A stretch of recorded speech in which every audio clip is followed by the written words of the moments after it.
People are very health conscious, but they still want the delicious golden and crispy foods that they normally only get by deep frying.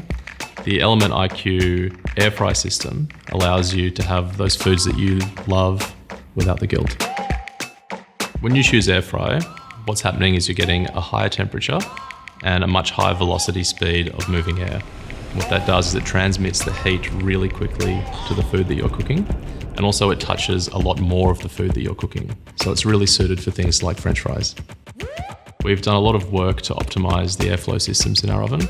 So we've used computer simulations to really optimize the way the air moves inside the cavity and the way the air is directed over the hot elements before it touches the food. So it's kind of preheating the air, and also to make sure that the air touches as much of the food as possible. So every French fry, for example, is getting touched with hot air, not just a few of them.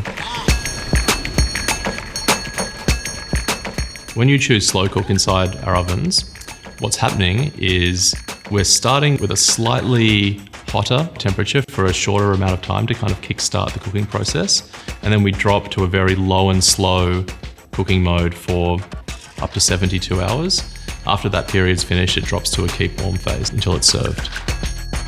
So really it's about low and slow cooking. Low and slow cooking really allows flavor to develop. So you get a really succulent, moist piece of meat, and the flavor is very mature and very, very delicious.